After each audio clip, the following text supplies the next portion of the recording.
News nation पर आपका बहुत बहुत स्वागत है। आपके साथ मैं हूं राकेश पांडे। आज लगने वाला है साल का पहला सूर्य ग्रहण। करीब 1.5 घंटे बाद लोग साल की सबसे बड़ी खगोलीय घटना का दीदार कर सकेंगे। इस बार का सूर्य ग्रहण बेहद खास है क्योंकि शनि जयंती के दिन सूर्य ग्रहण का संयोग बना है। दुनिया के कई हिस्सों में इस ग्रहण को देखा जा सकेगा।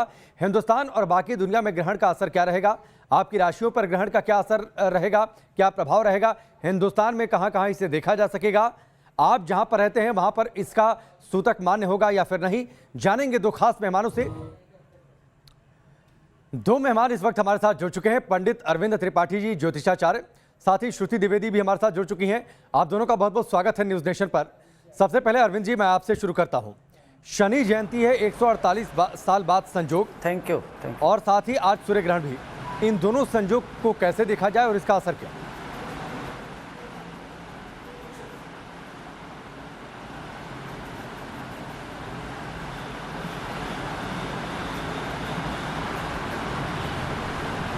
अरविंद जी, आवाज आ रही है आपको? जी, आवाज आ रही है।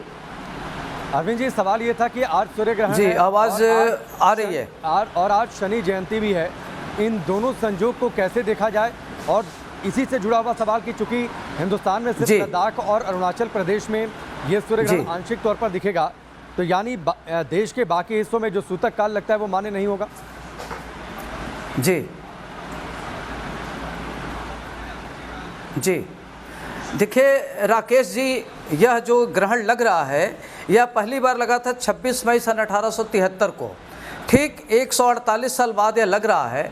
और सबसे महत्वपूर्ण बात यह है कि शनि अमावस्या के दिन लग रहा है, तो पिता पुत्र दोनों एक साथ हैं। और आज बट सावित्री भी है।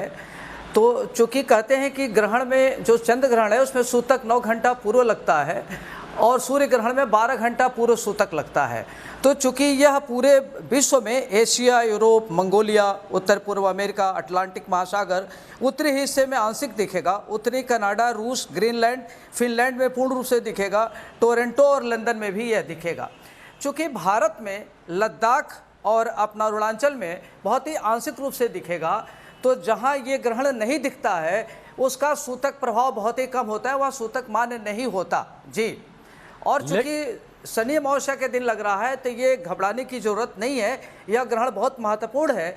दूसरी बात मैं आपको ये बताना चाहूँगा कि जब एक महीने में 2 बार, अगर एक ही महीने में या 15 दिन के अंदर 2 बार ग्रहण लगता है तो यह थोड़ा सा बहुत ही देश काल परिस्थिति के लिए बहुत ही उतार चढ़ाव का होता है। इसमें राजनीतिक उतार चढ़ाव होगा, सोने का रेट घटेगा, भूमि भवन का रेट घटेगा, और ये जो कोरोना नामक बीमारी है इसकी इंटेंसिटी कम होगी। और देखा जाए तो राजनीतिक काफ़ी उथल पुथल होगा। जो बड़े दल के लोग हैं उनका अवसान होगा, छोटे दलों का प्रादुर्भाव होगा, और जो खास तौर से राजनीति में जिनका बहुत अहंकार बढ़ जाता है उसमें अहंकार का संबंध भी होता है। चूँकि शनि को कहते हैं कि न्याय का देवता है, तो जब शनि किसी चीज़ को देने पर आता है तो यह छप्पर फाड़ के देता है, और लेने पर आता है तो आदमी का काफ़ी नुकसान भी पहुंचाता है। तो कहते हैं कि यह फर्श से अर्श पर और से फर्श पर पहुंचाता है। तो जो ये सूर्य ग्रहण लग रहा है, अरविंद जी, आपने शनि और सूर्य के संयोग की आज आपने बातचीत कर दी, और शनि का प्रभाव क्या हो सकता है आपने बड़े विस्तार से बताया। तो आज का जो संयोग है वो देने वाला है, फायदा पहुंचाने वाला है कि इससे सतर्क रहने की जरूरत है? जो लोग इन बातों पर विश्वास करते हैं,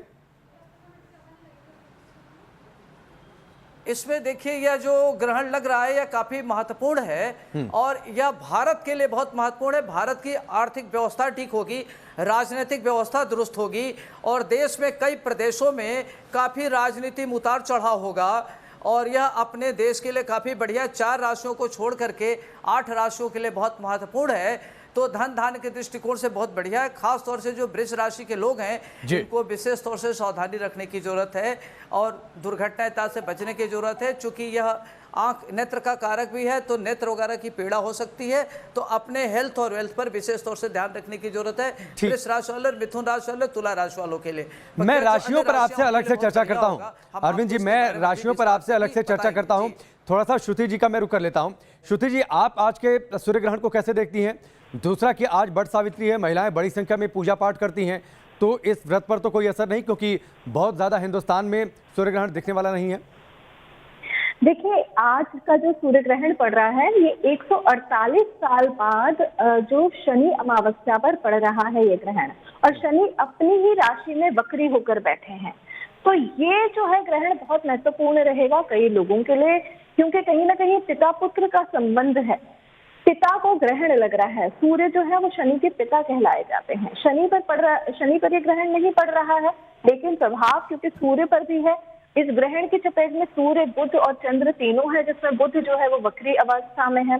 तो ये जो है कई राशियों पर, जिसका स्वामी सूर्य हो, जिसका स्वामी बुध हो, जिसका स्वामी चंद्र हो, ऐसी राशियों पर विशेष तौर पर प्रभाव पड़ेगा। जैसे कि अरविंद जी ने बताया, बिल्कुल ठीक, तुला राशि पर सबसे ज्यादा प्रभाव पड़ने वाला है, मिथुन राशि पर पड़ने वाला है और धनु राशि पर इसका प्रभाव पड़ेगा। और क्योंकि तुला राशि की अढ़ैया है, मिथुन राशि की अढ़ैया है, तो इन पर कहीं ज्यादा प्रभाव पड़ेगा। अब जहां तक बात आती है वट सावित्री व्रत की, वट सावित्री व्रत बिल्कुल अच्छे से नियम से करें, किसी प्रकार की दुविधा नहीं है। और शनि और ग्रहण जो भी होता है, जो भी दैविक स्थिति से बनते हैं, दैविक परिस्थितियों से होता है, इसमें पूजा पाठ का विशेष महत्व होता है। दैविक जो भी चीजें होती हैं वो सारी पूजा पाठ से, तपस्या से। वट सावित्री व्रत अपने आप में एक संपूर्ण तपस्या है, तो ये तपस्या का बहुत ज्यादा प्रभाव पड़ेगा। और क्योंकि इस समय पर वक्री शनि चल रहे हैं, तो ये विशेष तौर पर बहुत लाभदायक रहने वाला ग्रहण है। ठीक है श्रुति जी, एक और सवाल फिर मैं अरविंद जी का रुख करता हूँ। आपने कहा कि पूजा पाठ में खास सावधानी बरतने की जरूरत है। ठीक है, हिंदुस्तान में सिर्फ लद्दाख और अरुणाचल में आंशिक तौर पर दिखेगा, लेकिन इसके बावजूद राशियों पर तो असर पड़ेगा। तो क्या कुछ जो लोग घर में रहेंगे उस दौरान क्या लोग सावधानियां बरतें, या फिर क्या पूजा पाठ करें, या फिर क्या उपाय करें असर के हिसाब से? देखिए आप जी राकेश जी, मैं इसमें बताना चाहूंगी, जो भी आपके इष्ट हैं, जिनको आप अपना इष्ट मानते हैं, उनके मंत्रों का जप करना, उनका ध्यान करना, गायत्री मंत्र का जप करना बेहद शुभ रहता है। क्योंकि कोरोना काल की परिस्थिति चल रही है, तरह तरह की महामारियों के भी संयोग नजर आ रहे हैं, थर्ड वेव की भी संभावना है। तो ऐसे समय पर आपको महामृत्युंजय मंत्र विशेष रूप से फलदायक रहेगा। इसके अलावा आप श्रीमद् भगवद गीता का पाठ कर सकते हैं, क्योंकि 5 घंटे का ये ग्रहण रहेगा। 5 घंटे में बढ़िया से संस्कृत रूप में आप ग्रहण का पाठ कर सकते हैं, तो ये आपके लिए बहुत महत्वपूर्ण रहेगा। आप राम रक्षा स्तोत्र का पाठ कर सकते हैं। लीगल केसेस में फंसे हुए हैं तो दुर्गा सप्तशती का पाठ कर सकते हैं। तो ये तमाम चीजें जो है आप कर सकते हैं ग्रहण के दौरान। ग्रहण के उपरांत अपनी राशि के हिसाब से दान भी करें, वो भी बहुत महत्वपूर्ण होता है, क्योंकि ग्रहण के उपरांत किया हुआ दान विशेष रूप से फलदायी रहता है। जी ठीक है अरविंद जी, अब थोड़ी सी राशियों की चर्चा कर लें, क्योंकि राशियों पर तो असर पड़ता है ग्रहण का। तो आपके हिसाब से, आपने कहा कुछ राशियों के लिए ज्यादा चिंता की बात है, कौन कौन सी वो राशियां हैं? राशियों के हिसाब से जरा मैं चाहूंगा इस सूर्य ग्रहण को आप सामने रखें, और साथ ही अलग अलग राशि के लोगों को क्या उपाय करने चाहिए, इसकी भी थोड़ी सी चर्चा।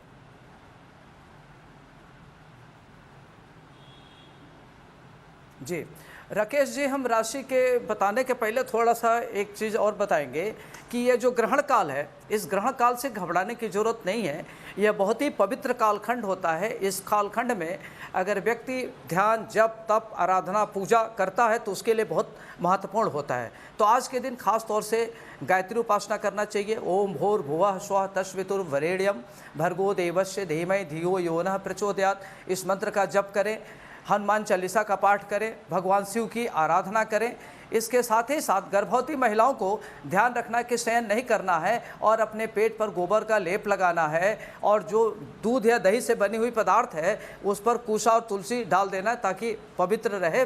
अब आइए मैं आपको बताता हूँ राशियों के हिसाब से क्या प्रभाव पड़ेगा, इसके बारे में आपको विस्तार से बताएंगे। एक चीज़ और बताना चाहेंगे कि जिन जातकों की शादी नहीं हो रही है, परेशानी है और पिता पुत्र में लड़ाई हो रही है, तो आज के दिन वो शनि चालीसा का पाठ करे, 40 सरसों के तेल का दीपक जलावे, उसके लिए बहुत ही बढ़िया रहेगा। और किसी की कुंडली में मान लीजिए कि उसको नौकरी के लिए प्रयास कर रहा है, लग नहीं रहा है, कोई भी काम कर रहा है, उसको क्रेडिट नहीं मिल रहा है, तो उसके लिए बेहतर तरीका है कि आज वो हनुमान जी की आराधना करें ताकि ये सब ठीक रहे, उसके लिए बहुत बढ़िया रहेगा। अब आइए हम आपको बताते हैं राशिवार 12 राशियों का क्या प्रभाव पड़ेगा। तो हम सबसे पहले बात करते हैं मेष राशि की। तो जो मेष राशि के जातक हैं उनके लिए धन धान्य की स्थिति अच्छी होगी और जो भी आप एफर्ट करेंगे, प्रयास करेंगे, आपके लिए यह समय बहुत महत्वपूर्ण है। आपको भूमि भवन से लाभ मिलेगा, प्रॉपर्टी से लाभ मिलेगा, कंस्ट्रक्शन के क्षेत्र में अगर आप एफर्ट करते हैं तो आपको बड़े पैमाने पर सफलता मिलेगी। आपको क्या करना है कि तांबे के पात्र ले लीजिए, उसमें गेहूं या दाल रख करके मंदिर में दान करें और ओम घृणे सूर्याय नमः इस मंत्र का जप करना आपके लिए श्रेष्ठकर रहेगा और ओम गायत्री मंत्र का भी जप आप कर सकते हैं। अब आइए हम बात करते हैं वृष राशि के जातकों के लिए। तो जो वृष राशि के जातक है उनकी ही राशि पर यह ग्रहण लग रहा है, तो बुध, राहु, सूर्य, चंद्रमा। तो आपको ये ध्यान रखना है कि आपकी नेत्र की प्रॉब्लम हो सकती है, वाणी पर नियंत्रण रखें। जो बात आपको अप्रिय लग सकती है वो बात दूसरों के साथ व्यवहार न करें, कटु भाषा का प्रयोग करने से बचें और आप किसी प्रकार का धन का लेन देन न करें, किसी अज्ञात व्यक्ति से कोई डील न करें। अगर कोई भी काम आप करना चाहते हैं तो उसके लिए आज आपको रुकने की जरूरत है, नहीं तो आपको परेशानी हो सकती है, आपके पैसे डूब सकते हैं। और अपने रिश्तों को बनाने की कोशिश करें, रिश्तों में कटुता और खटास आ सकते हैं, तो इससे थोड़ा सा बचना है ताकि रिश्तों में खटास ना आ पावे। आपको ओम सोम सोमाय नमः इस मंत्र का जप करना है या ओम नमः शिवाय मंत्र का जप करें। और क्या करें कि आज अपने घर में नमक, पानी में नमक डाल लें और उसे पोछा लगावें ताकि आपके यहाँ पॉजिटिव ऊर्जा रहे। अब हम बात करते हैं मिथुन राशि की। तो जो मिथुन राशि वाले जातक हैं उनके लिए थोड़ा सा चिंता की बात है, वाद विवाद हो सकती है, आपके खर्चे बहुत बढ़ सकते हैं, लेकिन जो भी आपकी रिक्वायरमेंट है, जो भी आपकी ज़रूरत है वो आपको सब मिलता रहेगा। तो खर्च और आय व्यय पर सामंजस्य स्थापित करना बहुत जरूरी है। आपके गुप्त शत्रुओं की संख्या बढ़ सकती है, इसके लिए आपको क्या करना है कि गौशाला में गाय को हरा चारा खिलावें, ओम गंग गणपते नमः इस मंत्र का जप करें तो अच्छा रहेगा। या पंचमेवा की खीर से अगर आप गणेश जी की हवन करते हैं तो आपके लिए बहुत ही अच्छा रहेगा। आइए अब हम बात करते हैं कर्क राशि। ठीक है, मैं आता हूं अरविंद जी आपके पास, बाकी राशियों की चर्चा मैं करूंगा। थोड़ा सा श्रुति जी का मैं रुख कर लेता हूं। श्रुति जी, ये राशियों की चर्चा तो हम कर रहे हैं, लेकिन खासतौर पर घर में जो महिलाएं रहती हैं, प्रेग्नेंट लेडीज, वो इस बात को लेकर चिंतित रहती हैं। जो धर्म को ज़्यादा मानती हैं उनके लिए और ज़्यादा वो सोचती हैं कि ग्रहण के दौरान वो क्या करें नहीं करें। महिलाओं पर कितना असर इस ग्रहण का? कृषि के ग्रहण जो है वो अरुणाचल प्रदेश और लद्दाख के एरियाज में पड़ रहा है, इंडिया मतलब बाकी हिस्सों में नहीं पड़ रहा है। बहुत ज्यादा चिंतित होने की बात नहीं है। अब बात करते हैं दूसरी की क्या सावधानियां बरतनी है। इस समय पर खाना बनाना, सब्जियां काटना, गैस जलाना, चाय बनाना, ये सारे काम वर्जित माने जाते हैं। कोई भी तरीके का काम नहीं करना है। ग्रहण के समय क्या किया जाता है कि हम ईश्वर का ध्यान करें, क्योंकि जो हम ईश्वर का ध्यान करते हैं वही ईश्वर ग्रहण करते हैं। इस समय ग्रहण यानी देवताओं को अपनी भक्ति, अपनी श्रद्धा से जो भी आप अर्पित करेंगे वो ग्रहण होगा। क्योंकि इस समय पर सूर्य मात्र एक प्रत्यक्ष देवता माने जाते हैं, सूर्य नारायण माने जाते हैं, नारायण का स्वरूप माने जाते हैं।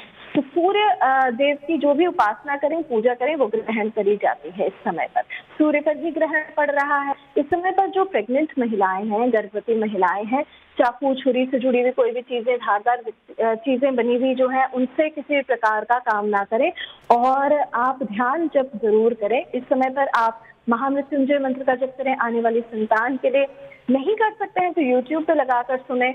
आप श्रीमद् भगवद गीता का पाठ करें। धर्म से जुड़ी हुई जितनी भी चीजें आप जिसको भी मानते हैं, कई लोग साई सचरित्र पढ़ना चाहते हैं, रामायण पढ़ना चाहते हैं। श्रुति जी, 3 राशियों की चर्चा तो अरविंद जी ने कर दी, मैं चाहूंगा उसके आगे 3 राशियों की चर्चा आप करें कि उन राशियों पर क्या असर है, क्या उन्हें ध्यान रखने की जरूरत है। फिर मैं अरविंद जी का रुख करता हूँ। जी, कर्क राशि वालों, सूर्य चंद्र एक साथ है, राहु के साथ बैठे हुए हैं, बुध वक्री होकर बैठा हुआ है। ये ग्रहण आपके लिए कहीं ना कहीं लाभ के क्षेत्र में बढ़ोतरी करेगा, लेकिन जिस हिसाब से आप लाभ की उम्मीद कर रहे हैं वो नहीं होगा। घर में बड़ों का ध्यान रखना है, बड़े भाई बहनों का ध्यान रखना है, बुजुर्गों का ध्यान रखना इस समय बहुत जरूरी है।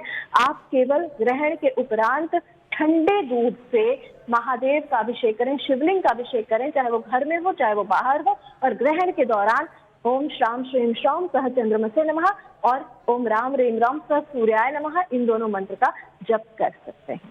अब बात करते हैं अगली राशि। अगली राशि सिंह राशि। सिंह राशि, सूर्य के पे ही ग्रहण पड़ रहा है। सूर्य आपकी राशि के स्वामी है, बहुत ज्यादा चिंतित होने की बात नहीं है, लेकिन अगले 30 दिन तक करियर से जुड़ा कोई भी निर्णय ना लें। ऑफिस के बॉसेस के साथ कोई तकरार हो सकती है, कोई बात आप ऐसी बोल दें जो कि गलत समझी जाए। का विशेष तौर पर ध्यान रखना है, मदर के स्वास्थ्य का विशेष तौर पर ध्यान रखना है, धन के आवाजाही का विशेष तौर पर ध्यान रखना है, कोई लोन की किस्त चूक ना जाए, कहीं पैसे आते हुए रुक ना जाए, इन सब चीजों का विशेष तौर पर ध्यान देना है। किसी को पैसे दिए तो वो फंस भी सकते हैं, ये छोटी चीजों का आपको ध्यान रखना है, सावधानी करें। आपको थोड़ा सा मानसिक तनाव हो सकता है इस समय ग्रहण के दौरान। सूर्याय नमः। ग्रहण के उपरांत शीतल जल, बर्फीले जल द्वारा सूर्य को अर्घ्य दें आप, आपके लिए बेहद शुभ रहेगा। बात करते हैं कन्या राशि वालों के बारे में। कन्या राशि वाले भाग्य स्थान पर पड़ रहा है यह ग्रहण, कहीं ना कहीं लक जो है, जो किस्मत कहते हैं, वो आपकी थोड़ी सी ग्रसित हो सकती है। यानी कि जो चीजें आपको बिना एफर्ट की मिल रही हैं, वहां कहीं ना कहीं आपको एफर्ट डालने पड़ेंगे। तो यानी कि मेहनत आपको दुगनी करनी पड़ेगी चीजों में। आपको थोड़ा सा ध्यान रखना है अपने हेल्थ का, खासकर इंटेस्टिनल प्रॉब्लम्स, विमेन को प्रॉब्लम हो सकती है, रिप्रोडक्टिव ऑर्गन्स में प्रॉब्लम हो सकती है, क्योंकि इस ग्रहण के दौरान आपकी राशि का स्वामी भी ग्रसित है और वक्री होकर बैठा है। तो आपको यहाँ ध्यान रखना है। ठीक है, चलिए श्रुति जी, अब मैं अरविंद जी का रुख करता हूँ। अरविंद जी, सिंह राशि के आगे थोड़ा सा बढ़ते हैं और मेरी गुजारिश है कि थोड़ा सा वक्त कम है तो जल्दी जल्दी से सभी राशियों की चर्चा हो जाए, फिर मैं श्रुति जी का भी रुख करता हूँ।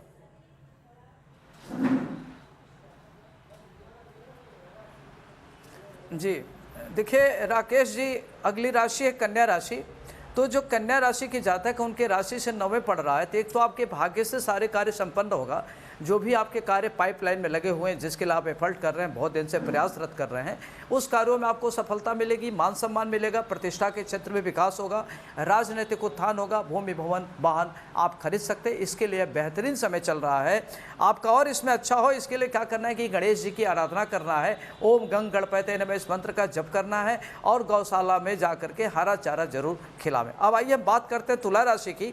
तो तुला राशि की जातक वाले, तुला राशि के जातकों को थोड़ा सा अलर्ट रहना है। आपके हेल्थ वेल्थ प्रभावित हो सकता है, दिक्कतें आ सकती हैं, कोई भी लेन देन न करें तो आपको परेशानियां आ सकती हैं, आपके विरोधी सक्रिय हो सकते हैं।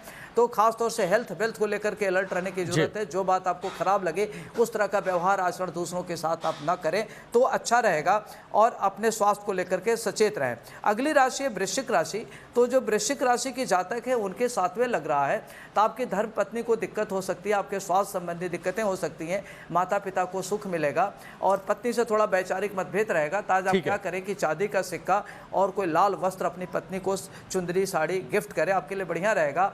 और आज माता दुर्गा जी की आराधना करना आपके लिए बहुत ही श्रेष्ठकर रहेगा। ठीक है, चलिए अरविंद जी, आखिरी की 3 राशियों के लिए मैं चलता हूं श्रुति जी के पास। श्रुति जी, थोड़ा सा कम समय में आखिरी 3 राशियों की चर्चा। जी, अब बात करेंगे मकर राशि वालों के बारे में। मकर राशि वालों वक्री शनि बैठा हुआ है और ये जो ग्रहण पड़ रहा है आपकी राशि के पंचम स्थान पर पड़ रहा है।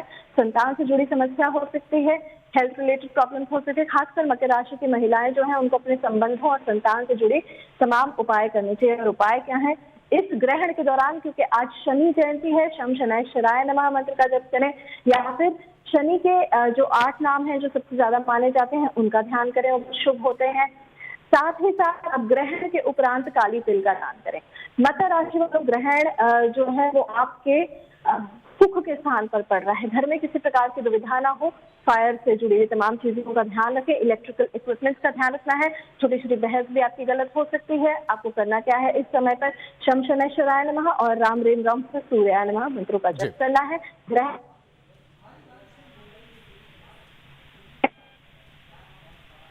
ठीक है, कुछ तक और चलो ग्रहण ऊपर है, आपके स्थान में ध्यान रखना आपके लिए रहेगा। ग्रहण उपरांत का पैकेज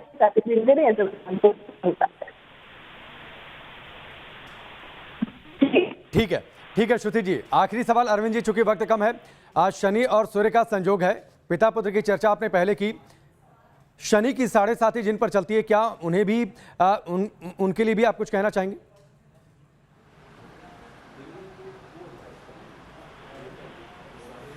देखिए राकेश जी, शनि की 7.5 या शनि की ढैया जिनके लिए चल रहे उनको परेशान होने की ज़रूरत नहीं है। खास तौर से सूर्य शनि जब भी एक साथ बैठते हैं तो उनके लिए बड़ा महत्वपूर्ण होता है और उसमें वैदिक रूप से इनका बलाबल बढ़ जाता है। तो इसमें खास तौर से सभी राशि वालों के लिए, चाहे उनके ऊपर 7.5 चल रही या न चल रही हो, उस सबको आज शनि देव की आराधना करना है, हनुमान जी की पूजा करना है, सरसों के तेल का दान करना है, आपके लिए अच्छा रहेगा। और इसके लिए आपको घबराने की जरूरत नहीं है, यह कालखंड पूरा आपके लिए बढ़िया है और आप पूरे ग्रहण काल में क्या करें कि भगवत भजन करें, गायत्री उपासना करें, हनुमान जी की आराधना जी। करें। और अगर जिनके ऊपर लगता है शनि की ढैया 7.5 है तो ओम प्राम प्रीम प्रोम सा श्री शनैश्चराय नमः इस मंत्र का जप करें, या रावण रचित शनि मंत्र का जप करना आपके ठीक लिए है। बहुत ही बढ़िया रहेगा। और इस तरीके से आप करें तो आपके लिए बहुत ही बेहतरीन रहेगा। दूसरी बात यह है कि गौशाला में जा करके सभी जातकों के लिए आज ठीक है गाय को अरविंद जी, क्या करें कि सरसों बहुत बहुत के शुक्रिया। तेल में वक्त बनी की पूड़ी इतनी ही कमी है। अवश्य खिलावें। श्रुति जी, आपका भी बहुत बहुत धन्यवाद हमसे जुड़ने के लिए, और बड़े आसान भाषा में, आसान शब्दों में ग्रहण का क्या असर होगा, किस राशि के जातकों को क्या ध्यान रखने की जरूरत है, क्या उपाय लोग कर सकते हैं, आप दोनों ने बड़े आसान भाषा और आसान